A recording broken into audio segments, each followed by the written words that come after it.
समाजसेवा हायस्कूल कोलचर तालुका दोडामाळ यांचं देखील या ठिकाणी खूप खूप स्वागत। या शाळेतून आलेल्या सर्व शिक्षक आणि विद्यार्थ्यांचं एका वर्गाच्या राज्यस्तरीय विज्ञान प्रदर्शनामध्ये मनपूर्वक स्वागत। शाळेचं नाव कुठे आहे शाळा?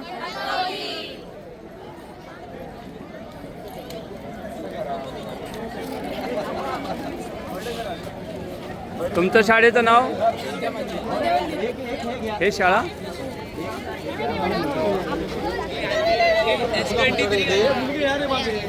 समोर बसणारा विद्यार्थ्यांना पुन्हा एकदा सूचना आहे की ज्या दिलेल्या खुर्च्यांची अरेंजमेंट आहे ती न बदलता शिस्तीचं पालन करून जशी व्यवस्था केलेली आहे त्याचप्रमाणे आपण बसायचं आणि कुठल्याही प्रकारे या ठिकाणच्या व्यवस्था खराब होणार नाही याची कृपया आपण सर्वांनी दक्षता घेऊया। इथे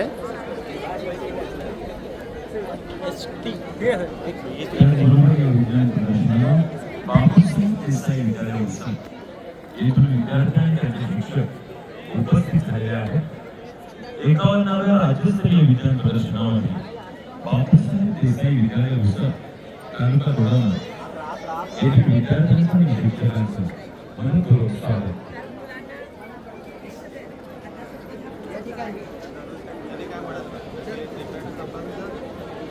तुमचं इच्छाशक्ती किती आहे त्याच्यावरती डिपेंड आहे ना। ST5 ला जायचं आहे।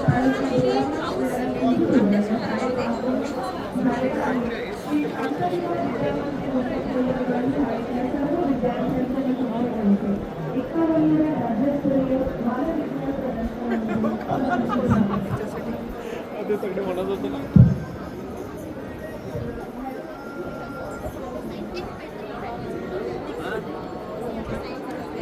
मी मुळे साहेब आणि पुस्तकामध्ये आपले शिक्षक बांधव दाखवतात की ही कीटकभक्षी वनस्पती आहे।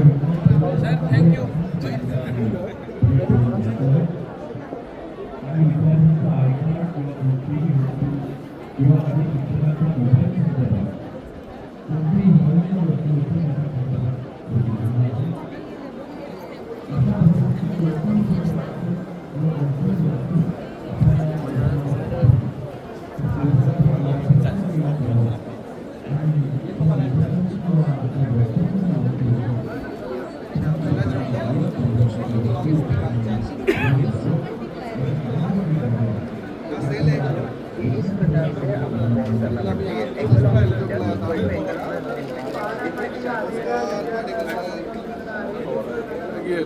पवार सर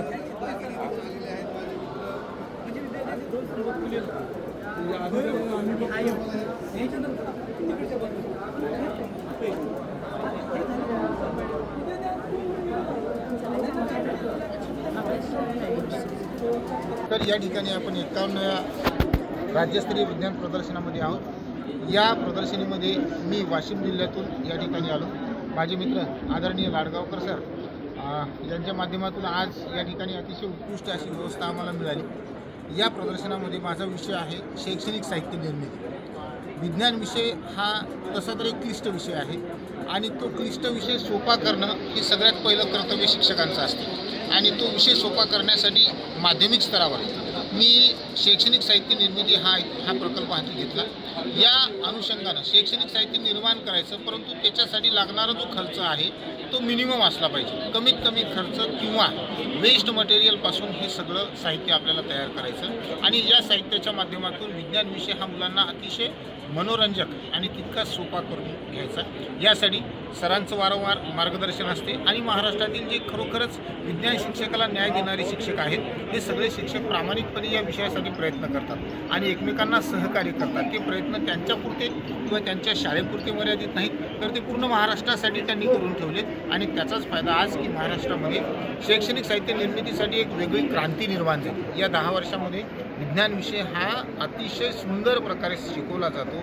इव्हन कोरोना काळात शिक्षकांनी ऑनलाईन क्लासेस घेतले, ऑनलाईन एक्झाम घेतल्या, हे सगळं करत असताना शैक्षणिक साहित्याचा वापर केला। शैक्षणिक साहित्याचा वापर केला आणि तो वापर आज मी या ठिकाणी वेगवेगळ्या प्रयोगाच्या माध्यमातून दाखवतो सर. आपण सुरुवात करूया रसायनशास्त्र या विषयापासून. रसायनशास्त्रात सगळ्यात पहिला शब्द येतो ॲटम, अणु. मग पदार्थाचा सर्वात लहान नेमका कसा असतो, तर तो 3D असतो. मग 3D कसा असतो, तर त्यासाठी आपण एक सोपी रचना या ठिकाणी तयार केली. या 3D स्ट्रक्चरमध्ये आपण लिथियम नावाच्या एक ॲटमचा विचार केला. या लिथियमचं स्ट्रक्चर 3D कसं असते, तर अशा पद्धतीचं आपण दाखवतो. हे तयार करण्यासाठी 1 रुपया खर्च येत नाही. यासाठी जे आपण आपल्या फिल्टरच्या खाली एक नळी वापरतो आपण, तिचा वापर आपण केला आणि त्यातून शेल दाखवल्या. मध्यभागी झाकणं लावले आपण. या झाकणांचा वापर करून आपण प्रोटॉन, न्यूट्रॉन आणि इलेक्ट्रॉन्स दाखवतो. अशा पद्धतीनं हा कन्सेप्ट असतो की जो मुलांना ॲटमचं स्ट्रक्चर सांगण्यासाठी सोपा जातो. इथून पुढे आल्याच्या नंतर 8व्या वर्गात आपल्याला इलेक्ट्रॉनिक कॉन्फिगरेशन नावाचा एक कन्सेप्ट आहे. या इलेक्ट्रॉनिक कॉन्फिगरेशनला एक्सप्लेन करण्यासाठी आपण एक छोटीशी रचना तयार केली. यामध्ये आपण सेंटरला एक केंद्रक दाखवतो, एक न्यूक्लियस दाखवतो. या न्यूक्लियसच्या बाजूला 4 महत्त्वाच्या सेल्स आपण दाखवतो. त्यामध्ये पहिली असते केल, दुसरी असते यल आणि तिसरी असते यम आणि शेवटची यल. या 4 कक्षेमध्ये किती इलेक्ट्रॉन बसतात हे सांगण्यासाठी आपण या स्ट्रक्चरचा वापर करतो. यामध्ये जर पहिली शेल घेतली आपण तर या पहिल्या शेलमध्ये 2 इलेक्ट्रॉन असतात, दुसऱ्या शेलमध्ये 8 असतात, तिसऱ्या शेलमध्ये 18 असतात आणि चौथ्या शेलमध्ये 32 इलेक्ट्रॉन असतात. हे इलेक्ट्रॉन दाखवण्यासाठी कोणत्या शेलमध्ये किती बसतात आपण याचा वापर केला. याचं दुसरं महत्त्वाचं काम असं की इलेक्ट्रॉनिक कॉन्फिगरेशन किंवा इलेक्ट्रॉन स्वरूपन नावाचा एक भाग 8वीच्याच पुस्तकामध्ये येतो. मग तो आपल्याला स्पष्ट करायचा असेल तर आपण काय करतो, याचे हे झाकणं काढून टाकायचे आणि झाकणं काढल्याच्या नंतर प्रत्येक कक्षेत किती इलेक्ट्रॉन बसतात हे जर आपण त्याची विभागणी केली तर त्या हिशोबाने आपल्याला इलेक्ट्रॉनिक कॉन्फिगरेशन सांगता येतो. तिसरा विषय याच्याशी निगडीत येतो व्हॅलन्सी इलेक्ट्रॉन, म्हणजे संयुजा इलेक्ट्रॉन, शेवटच्या कक्षेत असलेल्या इलेक्ट्रॉनची संख्या. ती संख्या सांगण्यासाठी सुद्धा आपल्याला या स्ट्रक्चरचा उपयोग होतो. आणि त्याच्यासोबत व्हॅलन्सी नावाचा एक कन्सेप्ट येतो, ती सांगण्यासाठी सुद्धा याचा उपयोग होतो. म्हणजे जवळपास पूर्ण ॲटम सांगण्यासाठी आपण शैक्षणिक साहित्य केलं आणि या शैक्षणिक साहित्यासाठी खर्च 1 रुपया लागत नाही. सोबत आपण बॉटलचा वापर केला, झाकणाचा वापर केला, म्हणजे आपण एक प्रकारे पर्यावरणात रिसायकलिंगसुद्धा केली. असा हा कन्सेप्ट जर मुलांनी केला तर निश्चितच ह्या सगळ्या बाबी त्यांना अतिशय चांगल्या प्रकारे येतील आणि भविष्यासाठी त्यांचं बेसिक हे अतिशय चांगल्या प्रकारे चालेल. यानंतर जाऊया आपण 9व्या वर्गाकडे. 9वीत गेल्याच्या नंतर आपल्याला एक महत्त्वाचा भाग येतो पहिलाच laws of motion. Laws of मोशनमध्ये Newton's first law, Newton's second law, Newton's third law. न्यूटनशिवाय सायन्स नाही. जे नॉन सायन्सचे लोक असतात त्यांनासुद्धा न्यूटन माहीत आहे आणि या न्यूटनचे नियम आपल्या मुलांचे पाठ असतात, परंतु त्याचा व्यवहारात कुठं उपयोग होतो याचा कुणी कधीही विचार करत नाही. यासाठी आपण काय केलं तर या न्यूटन्स लॉसाठी मी एक सोपी रचना तयार केली. यामध्ये यामध्ये सर आपण इथे एक कॉईन ठेवतो असा आणि ज्यावेळेस मी याला टिचकी मारतो, आता टिचकी मारत असताना कॉईन खाली पडतो, परंतु या ठिकाणी आपण अशी व्यवस्था केली की काहीच पडणार नाही आणि आपल्याला ते सांगताना सोपं पाहिजे. स्टॉल चुकला वाटतं. स्टॉल हा होता ना 04. ओके सर, अशा पद्धतीनं आपण दिलं तुम्ही. ठीक आहे, नंतर तर अशा पद्धतीनं आपल्याला हा न्यूटन्स लॉ अतिशय चांगल्या प्रकारे एक्सप्लेन करता येतं आणि हा केल्याच्या नंतर मुलांना तो लवकर समजतो. याच हिशोबानं आपल्याला न्यूटन्स थर्ड लॉ सुद्धा या ठिकाणी येतो. हा थर्ड लॉ सांगण्यासाठी मी एक छोटी रचना तयार केली. यामध्ये थर्ड लॉ सांगतो आपल्याला की every action force has equal and opposite reaction force. प्रत्येक क्रियाबलामागे प्रतिक्रिया बल असते आणि दोन्ही बलाची दिशा ही दोन्ही बल एकाच वेळेस प्रयुक्त होतात. तर मग अशा वेळेस ते सांगण्यासाठी आपण या रचनेचा वापर करतो.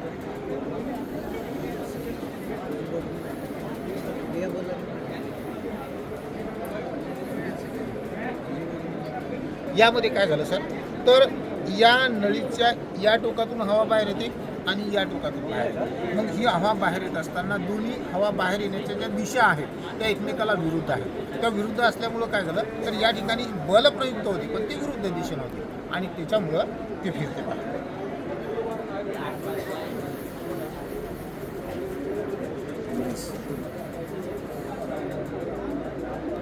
कुठे पाहिलं सर आपण मुलांना प्रश्न विचारू शकतो हे कुठं पाहिलं तर हेच उलटा करून पाहिलं आपण तर आपल्याला स्प्रिंकलर दिसतात.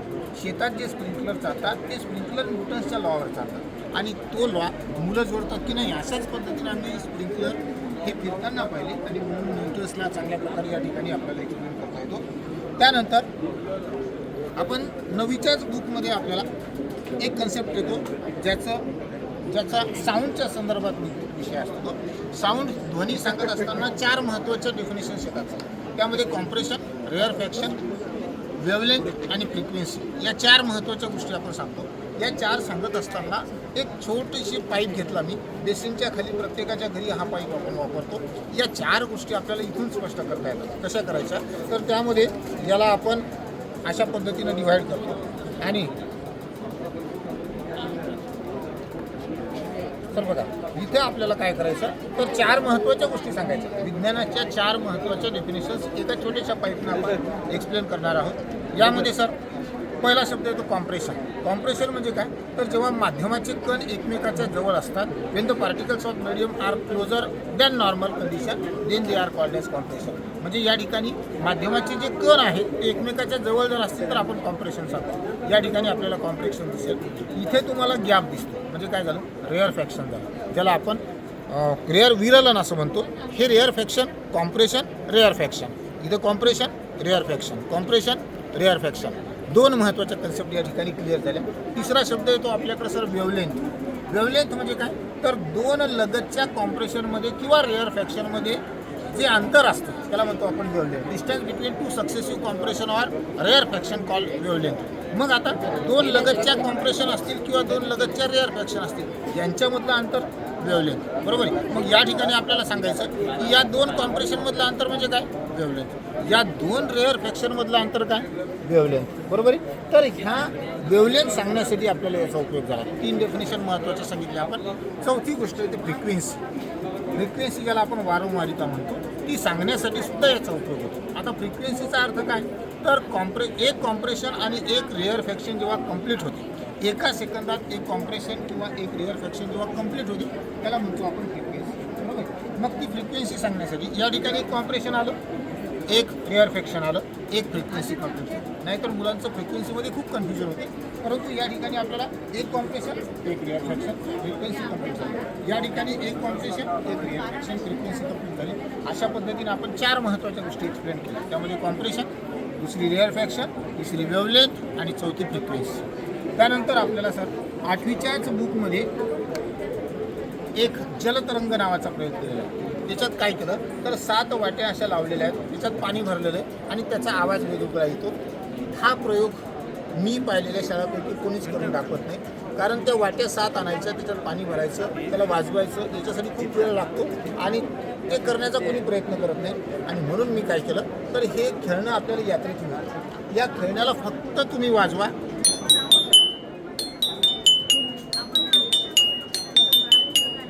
फरक जाणवला. या ठिकाणी प्रत्येकावर जेव्हा आपण हा रॉड आदळतो त्यावेळेस आवाज वेगवेगळा येतो. मग हा आवाज वेगवेगळा आला याच्या मागचं कारण काय किंवा मुलं एका सेकंदात सांगतात की या प्रत्येकाची लेंथ वेगळी आहे. बस लेंथ वेगळी असेल, फ्रिक्वेन्सी वेगळी असते आणि फ्रिक्वेन्सी जर वेगळी असेल तर साऊंड वेगळा येतो. हीच कंडिशन आपल्या प्रत्येकाच्या आवाजात येते. आपला प्रत्येकाचा आवाज का वेगळा आहे कारण आपल्या व्होकल कॉर्डची वाईल पॉईंटची जी लेंथ असते ही वेगवेगळी असते आणि म्हणून प्रत्येकाचा आवाज वेगळा येतो. हा कन्सेप्ट अतिशय चांगल्या प्रकारे मुलांना आपल्याला एक्सप्लेन करता येतो. त्यानंतर साऊंडशी निगडीत एक कन्सेप्ट आपल्याला या ठिकाणी पाहायचा. यामध्ये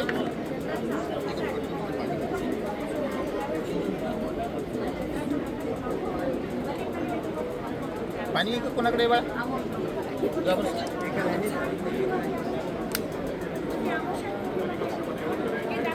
थँक्यू. साऊंडशीच निगडीत हा एक कन्सेप्ट आहे की ज्याच्यात साऊंड प्रोडक्शन कसं होतं.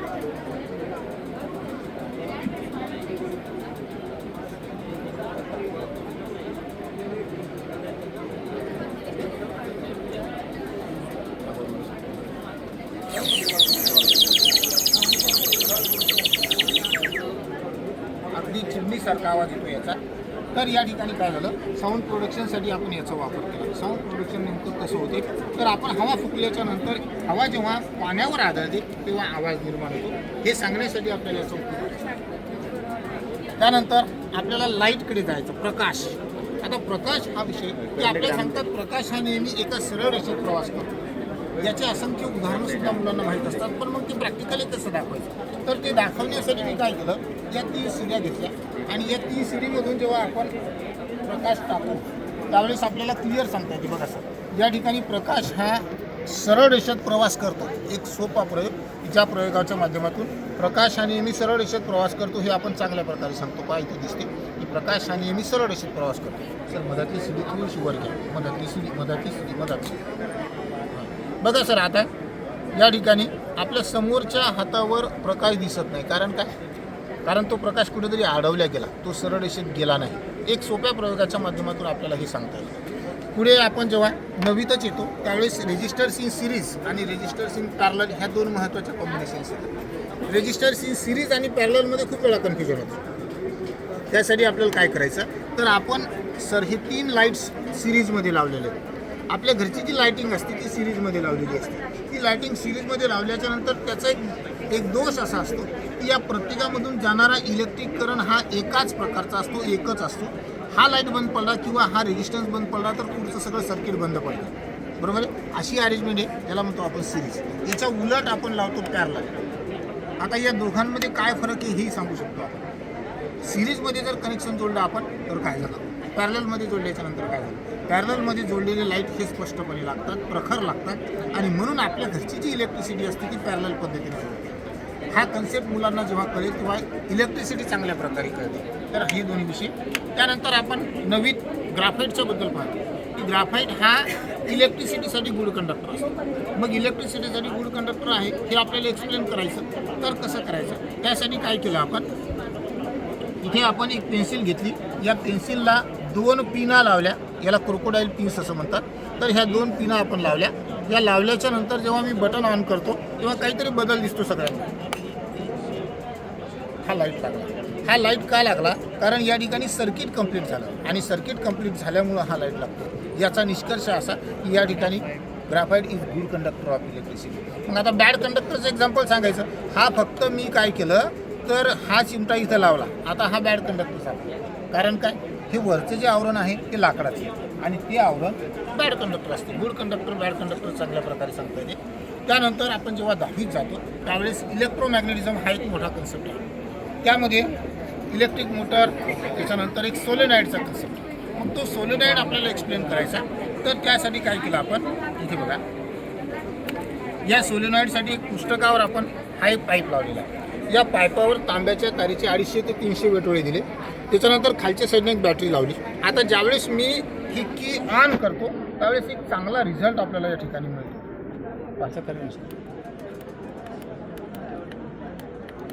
बघा सर, या ठिकाणी या निडलचं आपल्याला डिफ्लेक्शन झालेलं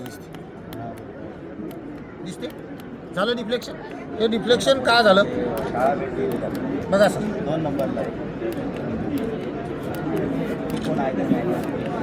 दिसते. अतिशय चांगल्या प्रकारे सोलेनॉइड हा कन्सेप्ट आपण मुलांना सांगतो आणि ज्यावेळेस मुलं हे पाहतात ना तर त्यांना याचा विशेष आनंद मिळतो. ह्या गोष्टी कायमस्वरूपी लक्षात राहतात, ते विसरून जात नाहीत. कारण काहीतरी पाहिलं, असं म्हणतात की I read I forget, I see I remember. म्हणजे मी जे वाचलं ते मी विसरून जातो, पण मी जे पाहिलं ते माझ्या कायमस्वरूपी लक्षात राहते आणि त्यासाठीच आपण हे सगळे एक्सपेरिमेंट तयार केले. त्यानंतर 10वीत गेल्याच्या नंतर सगळ्यात पहिला शब्द येतो आपल्याला सेंट्रिपिटल फोर्स. सेंट्रिपिटल फोर्स कसा सांगायचा, आपण सांगतो की सूर्य हा केंद्रस्थानी असतो आणि इतर ग्रह सूर्याच्या भोवती फिरतात. हे फिरत असताना त्यावेळेस मग मुलं प्रश्न विचारतात, मग ते फिरतात तर मग कधीतरी खाली पडायला पाहिजे, ते खाली का पडत नाही ते सांगण्यासाठी एक महत्त्वाचा फोर्स त्या ठिकाणी असतो आणि तो एक्सप्लेन या ठिकाणी करू आपण. इमॅजिन करू आपण की या ठिकाणी सेंटरला सूर्य आहे आणि हे ग्रह आहे. हे ग्रह कसे फिरतात ते सांगण्यासाठी ही कृती आहे. आले मला आता मी काय करतो तर हे फिरायला लागले.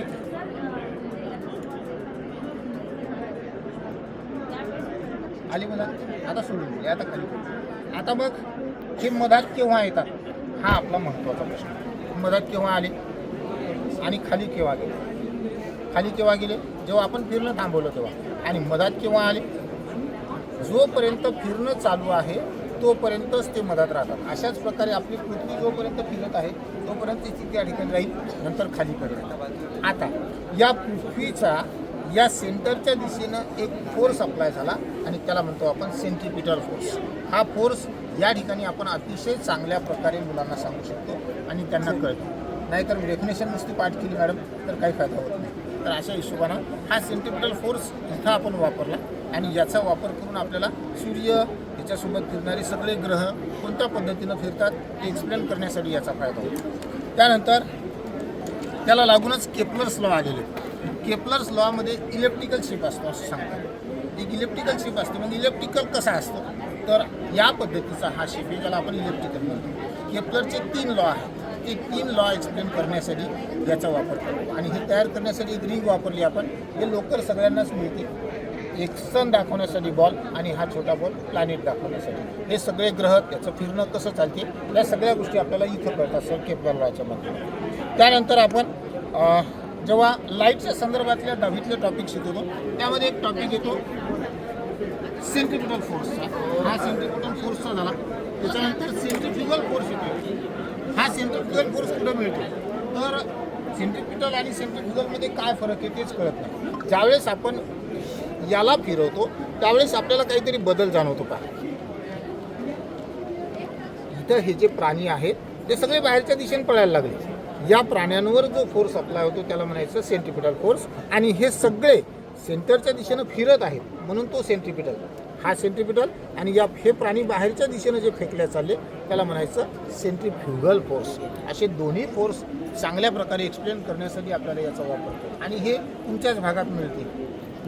यात्रेत आपल्याला मिळते पण त्याचा वापर किंवा त्याच्या मागचं सायन्स आपल्याला समजून घ्यायचा आणि त्यासाठी याचा वापर करायचा. लाईटच्या संदर्भात एक 10वीचे जर विद्यार्थी असतील तर त्यांना परसिस्टन्स ऑफ व्हिजन किंवा दृष्टी सातत्य नावाचा एक कन्सेप्ट. तो दृष्टी सातत्य जर शिकवायचा असेल तर अशा वेळेस आपल्याला ही छोटीशी प्रतिकृती या ठिकाणी दिसते. त्याच्यात काय तर एक लाईट आहे. समोर एक कलरफुलचा एक पॅटर्न लावलेला आहे. हा पॅटर्न लावला. आता याला ज्यावेळेस आपण फिरवल्याच्या नंतर काहीतरी विशेष चेंज आपल्याला दिसतो.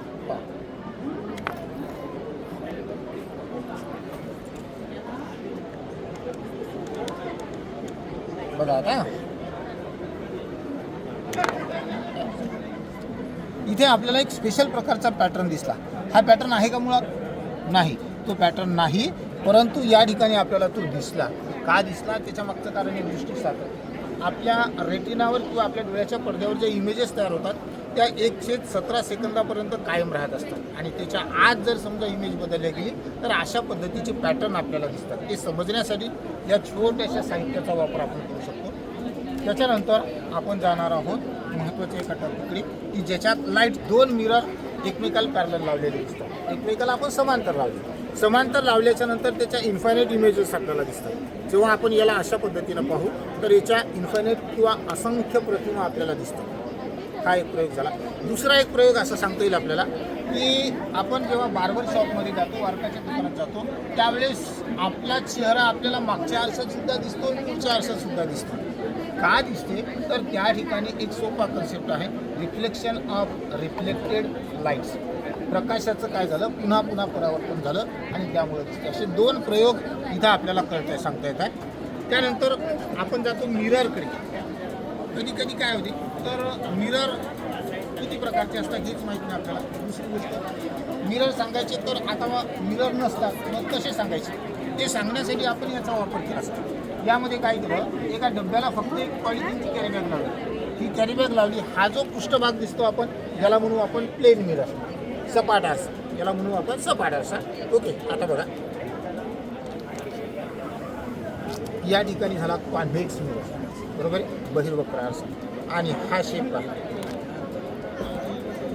हा झाला कॉन्व्हेक्स मिरर. म्हणजे एकच गोष्ट आपण 3 महत्त्वाच्या गोष्टी सांगितल्या. प्लेन मिरर सांगितला, कॉन्व्हेक्स मिरर सांगितला आणि कॉन्केव्ह. आणि सहज लक्षात राहते खर्च 0. त्याच्यासाठी लागणारा खर्च काहीच लागत नाही. आपली शाळा कुठली? मी श्री शिवाजी हायस्कूल बोबणी तालुका रिसोड जिल्हा वाशिम. आपल्या शाळेत विद्यार्थी किती आहे सर? सध्या 1227. 1227. मराठी माध्यमची शाळा आहे? मराठी आणि सेमी इंग्लिश. ओके. 1227 आणि हे सगळं साहित्य मुलं स्वतः तयार करतात. म्हणजे हा प्रयोग जर मी केला असेल तर ते मुलं करतीलच त्या वर्गाचे. अशा पद्धतीनं हे सगळं करत असताना सर काय झालं एक अडचण मला प्रामुख्यानं जाणवली. ती अडचण अशी होती की आपल्या मुलांचा बेस पक्का नाही राहतो. हे सगळं प्रॅक्टिकली करतात पण त्यांचा बेस पक्का राहायला पाहिजे यासाठी मी एक बुक तयार केलं आणि ते बुक सायन्सचा कंप्लीट बेस मिळतो. हे बुक जर मुलांनी वापरलं तर त्याचा फायदा 100% मुलांना होतो. याचं चांगलं उदाहरण सांगतो मी की NMMS नावाची परीक्षा असते 8वी साली. या बुकचा वापर करून दरवर्षी आमच्या शाळेतले 30-35 विद्यार्थी NMMS साठी जातात. त्याच्यानंतर आपण जेव्हा 11वी-12वीचा विचार करतो तर 11वी-12वीचं पूर्ण फाउंडेशन याच्यात मिळते. मागच्या वर्षी जो MPSCचा पेपर झाला त्याच्यात 65 मार्काचे प्रश्न विज्ञानावर होते सर. 50 मार्काचे या बुकवर आहे. ज्या स्पर्धा परीक्षा होतात त्याला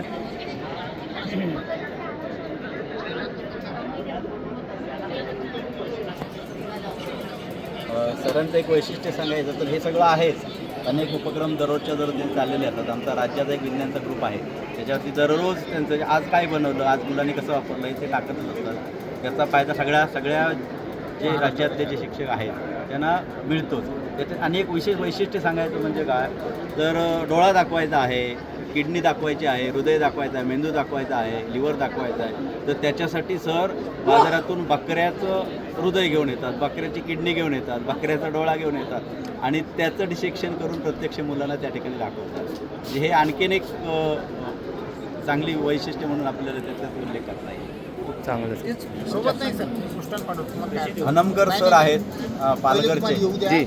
त्यांच्या प्रेरणेतून हा राज्याचा आमचा ग्रुप तयार झालेला आहे आणि त्याच्यामध्ये त्या सरांचं पण खूप मोठं योगदान आहे आणि शिरोडेकर सरांसारखे सर वगैरे याच्यामध्ये कायम आमचं हे शेअरिंग चालू असतं. म्हणजे मी जे काय केलं ते त्या ग्रुपमध्ये, सरांनी काय केलं ते ग्रुपमध्ये. सर माझा नंबर घ्या, मला पण ॲड करा त्या ग्रुपमध्ये. निश्चित सर. हां. आणि पूर्ण विज्ञान शिक्षकांच्या काय शंका शुभशंका असतील तर त्याच्यावर चर्चा होतात आणि एक चांगलं एक माध्यम ज्याच्यातून हे विज्ञान पुढे नेण्याचा प्रयत्न सगळ्यांचा चाललेला आहे. त्यामुळे आम्ही इथे हनमकर सरांना मिस करतो, त्यांना मी कॉल केलेला या म्हणून.